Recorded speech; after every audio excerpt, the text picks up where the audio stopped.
Hi. So today we're going to be talking through Module 3, Lecture 1. So let's go to the page. So here we have Module 3 down at the bottom. Right now it should be invisible to you, but it's about to be here. So I have this picture here. This is just kind of like the basic of what we're doing. So before, what we've been looking at is one sample hypothesis test, where you have, you want to test if like the mean BMI gain in Louisiana males, or however you want to do it, is equal to some value. Now we're going to do two sample tests. So what these will test in that same kind of analogy is, are the BMIs or the heights of Louisiana males different in Baton Rouge than they are in New Orleans? Or are they different from Baton Rouge to Shreveport or whatever? It's going to be two different samples. So this picture that I have here, just kind of introducing it, this is showing that. So here we have a box plot of blood pressure change by treatment. And you can see right here on the left, I have one box plot of the data with no treatment. A 0 would be no treatment and a 1 would be treatment. And you can see that those differ, but is that shift significant or not? And that's basically what this whole module is going to be about. So it's going to be two sample tests. It's going to be paired tests, two sample t-tests, tests of variances, chi-square test of independence, Fisher exact test, Wilcoxon rank sum test, and test of proportions. We'll also do odds ratios for 2x2 contingency tables. Okay, so this is the introduction video, and also we're going to be kind of jumping right into the module here. And we'll have an assignment in the same way. So here's the first module lecture. You can see here, it's popping up right here. This is going to be like the last module where the first lecture was more mathy. This is going to be the same kind of thing here. So this is going to be a little bit of notation, a little bit of theory. Again, I'm not as concerned that you understand all of this. I'm presenting you this just so you have a little bit of background about what goes into it. If you are interested in doing studies later on, that rely on a higher level understanding of statistics, then these will be important. But otherwise, take this for what it is. And again, what I would suggest doing is watch this module, watch this lecture, watch the second and third lectures, which is application, walk through the code for the second and third lectures, complete the homework assignment.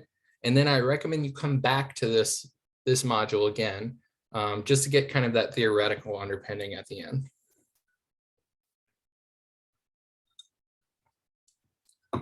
Okay. So this is just going to be two sample notation in theory. So before we get into two sample tests, let's talk about paired sample tests. So imagine a experiment where you take a test at the beginning of the semester and at the end of the semester in first biology or whatever it is, right? So you all have had some biologies at the LSU main campus, whatever that first biology class is, 1001, I'm not sure the notation now. You take a test at the beginning, you get a score. You take a test at the end, you get a score. So you might want to know what's your change in score from the beginning to the end. Does the class actually help you learn here? So we could try to figure out, does a certain teaching method increase scores the most? So as just kind of an example, what paired data looks like, let Xi denote a person I's first test score and Yi denote a person I's second test score. Then if Zi is Yi minus Xi, this is the person's improvement in test score over the semester. And so here, basically, we have two sort of samples. One is your first set score, one is your second set score. They'll come from the same observation, which is each person, each student. And we create a new observation, Zi, which is sort of the increase in score over that semester. Another example, let's say you want to know if aspirin increases blood flow or decreases blood pressure after a month of consistent use in cancer patients. So how might you test this? Well, first, notation wise, right? You might collect Xi, which is person I's first blood pressure, and Yi, which is person I's second blood pressure. So that's after a month. And then Zi equals Yi minus Xi. That's the person's change in blood pressure over 1 month of use. So how do we analyze paired samples? It's actually really easy. Once we swap out these Yi's and Xi's for the Zi's, we create these paired differences. Then we just do the kind of standard stuff we did last module. So we do t-test, we do a Wilcoxon test. Those are things we can do here. So let's just do an example, a 2-sample example. So that would be, you're going to use the same sort of structure. So if I have these zi's, right, imagine that I have a vector x, and x is, my BP at time 1. So this would be a vector. It could be from a data set that I read into it. So if it's a data set, I might say, data $BP1, whatever it is. And y is maybe data $BP2, if that's what they're named. Then I can create z, which is equal to y minus x. And then I can just do t.test, z. This will give me a confidence interval. Or I could do Wilcox test z and conf.int equals true. So that'll give me a confidence interval for those two. If I want to do hypotheses, right, I might put like a mu equals 0, which that would mean no change. If I want to know, did the blood pressure decrease, I might say, alternative equals less. If I want to know, same thing here, I might say, okay, well, maybe I want to test mu equals 0 and alternative equals less as well.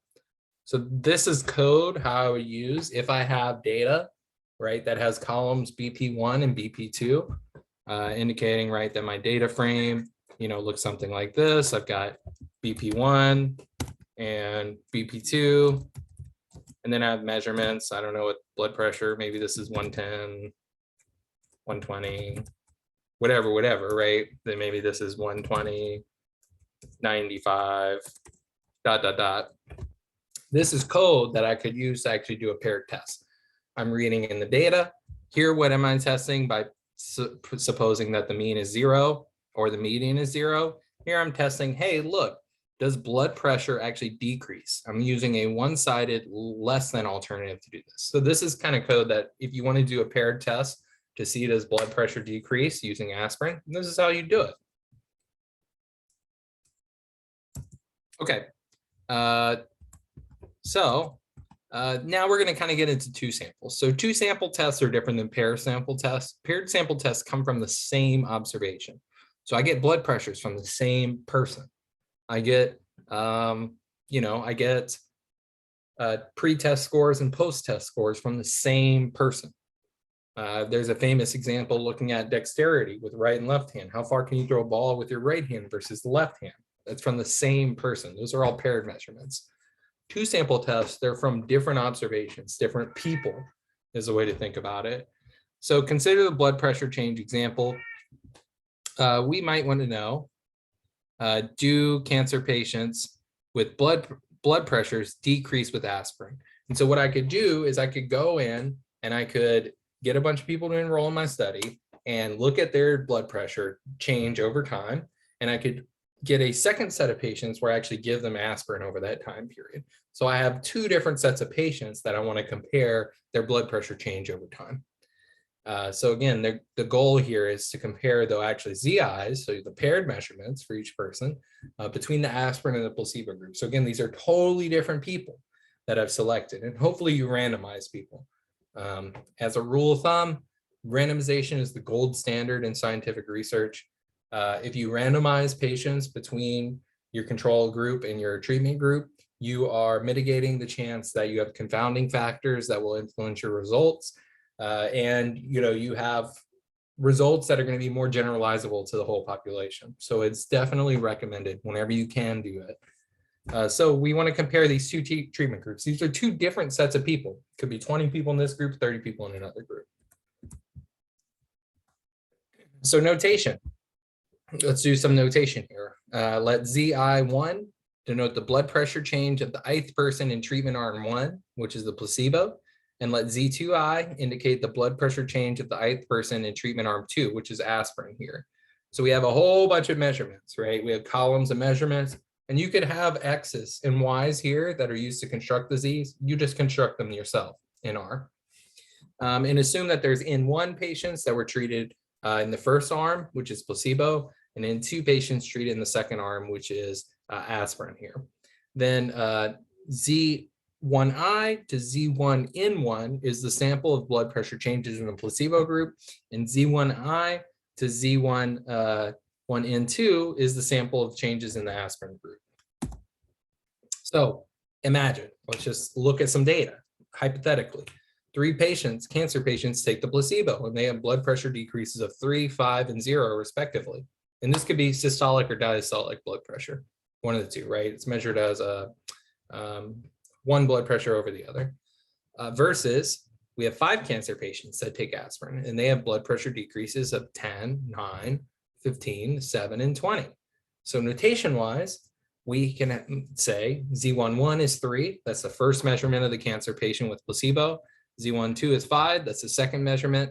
The second patient that has the placebo, and the Z13 is the third difference for the patients that get placebo. And similarly, right, we have Z21 is 10, Z22 is 9, Z23 is 15, Z24 is 7, and Z25 is 20. So because those are the 5 data points that we have for the aspirin group. And here my sample sizes are 3 and 5 because I have 3 patients that got placebo and I have 3 patients that got aspirin. Okay, what do we want to do here? 2 sample testing. What we want to do is we have 2 population truths. So again, what do we do in statistics? We collect data. We go out and we collect data to test hypotheses about global truths. So, right, again, whatever you believe, whether it's God or the universe or physics or whatever, there's some sort of law governing what kind of blood pressure you can expect to decrease in this cancer patient population, given you take aspirin and given you don't take aspirin. There's some kind of true effect here that we want to estimate by collecting data.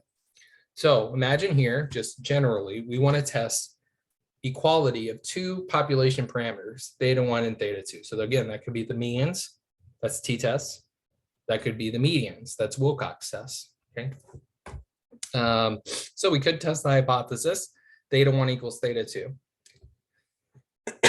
Which might say, hey, the mean BMI decrease, the mean BMI change is the same for the placebo patients as it is the aspirin patients, versus not equal. Or we could do a one-sided alternative. Maybe we think that if you take aspirin, you're going to be more likely to gain blood pressure or lose blood pressure here. So a bigger decrease in blood pressure over time.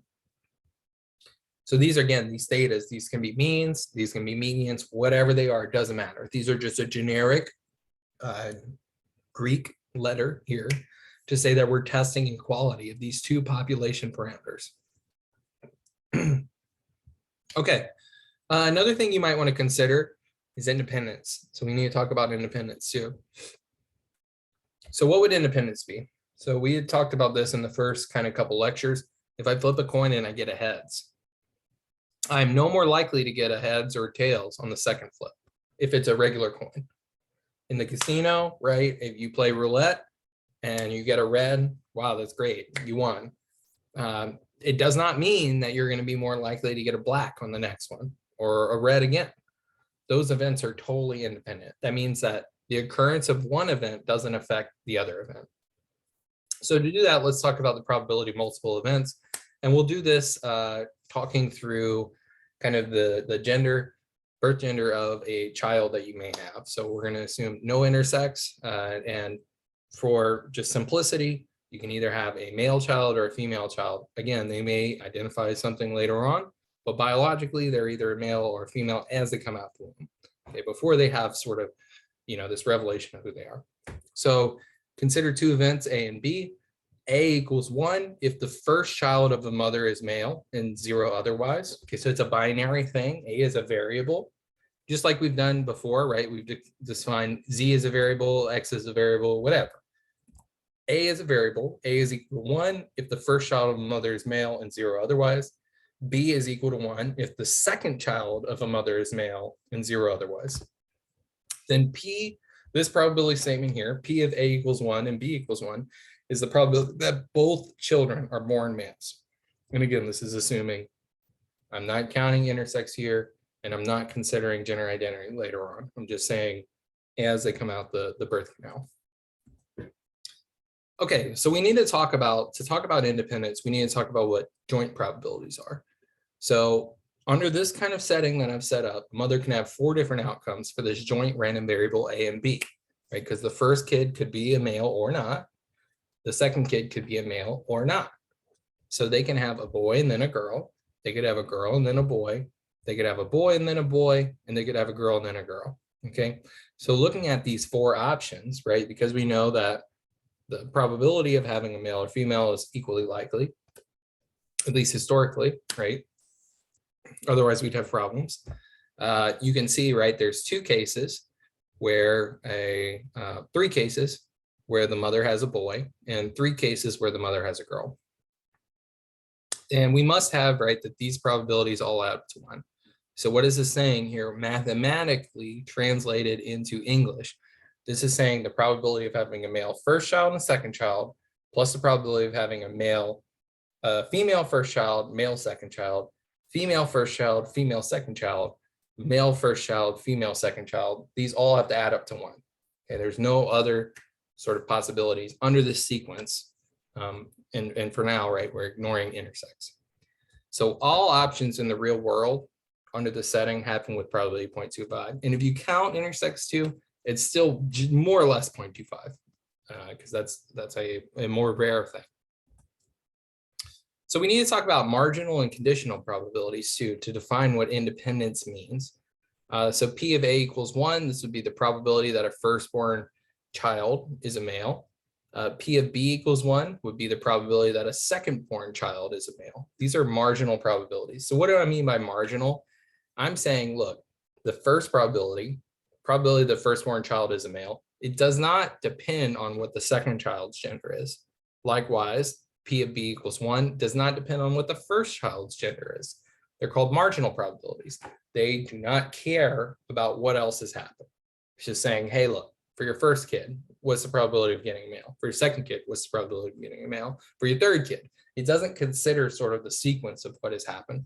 Whereas on this last slide, these joint probabilities of having 2 kids, what those genders are of those children, those are together, right? 2 different random variables together. So here, this is kind of ignoring the other. This is just marginally what's happening. We have this other sort of thing too, conditional probabilities. So conditional probabilities would be P of B equals 1 given A equals 1, for example, which is the probability that the second-born child is a male, given that the first-born child is also a male. So again, these are independent here. We condition on the event A equals 1. So let me give you an example of why this kind of thing might matter. Imagine that it rains today and it rains tomorrow.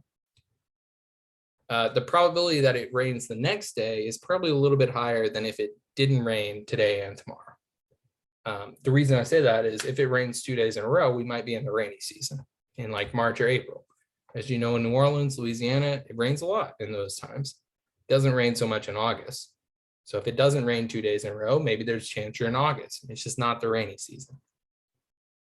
So those are conditional probabilities. And weather pattern wise, they actually use these conditional probabilities. They look at kind of what's been happening, how the weather patterns have changed, and they give you those, hey, the 60% chance of rain tomorrow, those kind of things. So the formal definition of independence is 2 events A and B are considered independent if the probability of observing A equals X and B equals Y. So in this case, if we're talking about male and female, that example, X could be 1 or 0, Y could be 1 or 0, is equal to those 2 probabilities times each other. Okay. So as an example, these 2 events are independent if the probability of observing a girl and a girl is equal to the probability of having a girl the first time times the probability of having a girl the second time. That is the classical definition of independence. So let's just look at an example here for this example. So it's well known, right, that the probability a child is born male, XY chromosomes, is 1/2. That's how I'm defining it here. Nothing to do with identity. This is just as you come out the womb and what's on your birth certificate is 50%. Okay, and yeah, it's not quite 50% because there is that intersex possibility, but for simplicity, we'll just say 50% because it's very, very close to 50. Based on this, the mother can have 4 different outcomes for the joint random variable A and B. They could have a boy, then a girl, which is the probability of A equals 1 and B equals 0. That happens with probability 1/4. They could have a girl, then a boy, A equals 0, B equals 1. That happens with probability 1/4. They can have a boy then a girl, A equals 1, B equals 1, that happens with probability 1/4. And they can have a girl then a girl, A equals 0, B equals 0, that's probability 1/4. Now on the right side, you can see that these are totally equal to the probability in this first example of having a boy times the probability of having a girl in the second child, which is 50% and 50%, comes out exactly even. Same thing here. This is equal to the probability of having a girl then a boy. Multiply those together, 50% times 50%, 0.5 times 0.5, that gives you 1/4, that gives you 0.25. Similarly across the board. So first and second birth genders here are independent of each other. And that is a classically sort of empirically known thing over the course of human history. Independence and conditional probability. So here's another sort of thing here. A and B are independent, then the probability of observing A equals X, conditional on B equals Y, is just equal to the marginal probability, the probability of A equals X. So for example, right, there's a famous sort of colloquialism is, what does that have to do with the price of tea in China? So for example, whether it rains tomorrow is conditionally independent. If I know the price of tea in China is 100 won versus 50 won, that doesn't make a difference on the likelihood it's going to rain tomorrow. So it's totally independent of that conditional factor. So here's some other examples, right? Saints wins in what you eat for breakfast. Whether or not the Saints win does not depend on what you eat for breakfast, unless you actually play for the Saints. If you actually play for the Saints and you eat a terrible breakfast, maybe you won't feel that good and you won't play that well. So I have that here, right? It doesn't depend on what you ate for breakfast. It doesn't depend on what side of the couch you're sitting on. None of those things matters. Gambling as well. You're not more or less lucky based on slot machines when it rains. It has nothing to do with it. Examples of non-independent events that depend on each other. So affect sort of the likelihood of something. Patients who are diabetes or obese are more likely to develop diabetes. Patients who smoke cigarettes and other things are more likely to develop cancer. This is well known, well established in the literature, both of these. Pregnant women who use drugs and alcohol are more likely to have preterm deliveries. Weather patterns for today affect weather patterns for tomorrow. All of these things are non-independent events. They change the likelihood of some event happening in the future. Okay, so here's some alternative notation you might use. So remember, these are our sample here up to N1. We had N1 patients in the first group. We had N2 patients in the second group. Alternatively, you can define this data structure like this down here. And this is typically how it's done in Excel files or whatever you get sent over. ZI will denote the ith patient's blood pressure change. Doesn't matter what treatment they got. Then TI will indicate their treatment. If TI equals 1, a patient received aspirin. And if TI equals 0, they won't receive aspirin. And this is what the data looks like. So what does that turn out to be? Sort of, classically, we'll have one data set, one file, or one that will say, BP change. And this will say aspirin.